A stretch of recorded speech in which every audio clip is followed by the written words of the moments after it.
Well, typically when people are overweight, they're using food to validate themselves, which means that they're using food as a symbol to produce a feeling that you're happy, that they're okay, that they're using food to reward themselves.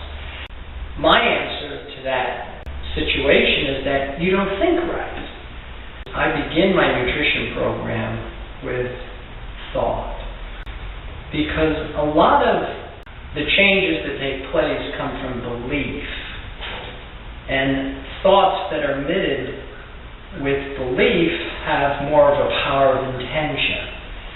So a lot of it really has to do with whether you believe whatever it is that you're doing is going to affect the change that you want to create.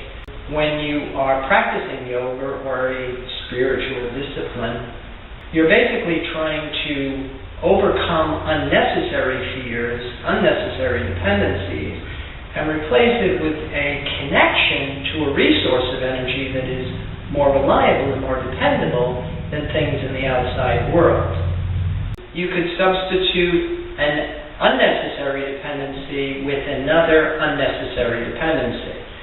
So say, for example, somebody who is addicted to food, using food to reward themselves, substitutes exercise for food. But then what you'll find is that that person will start to exercise compulsively. Their mind will still remain small and their feelings will be reduced to insatiable cravings. The concept here is that you must start to think right. And thinking right is knowing the difference between a need and a want.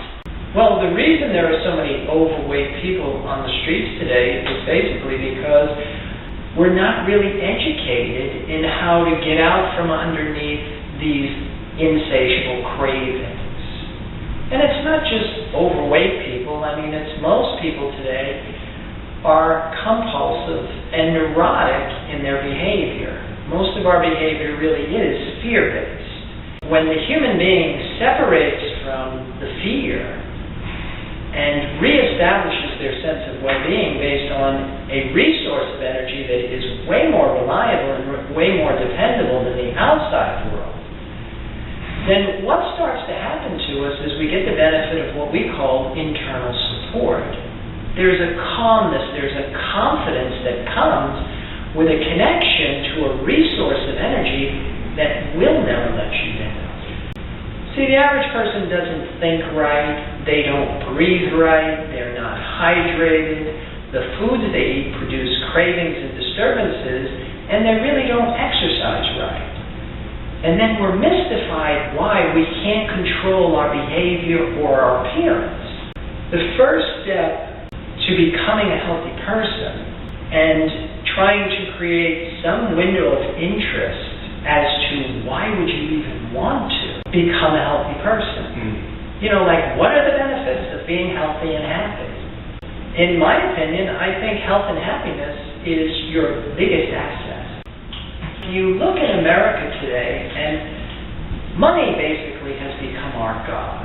Money becomes the symbol that we're all striving for. And what's really interesting about it is that most of us sacrifice all of our health and most of our happiness to attain money, and then we wind up spending all of our money to get healthy and happy.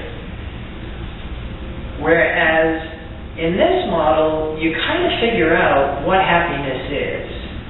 Trying to get people to see things in a different way and trying to get people to maybe try different things because most of us are doing the same thing repetitively, expecting a different return, is probably my biggest challenge.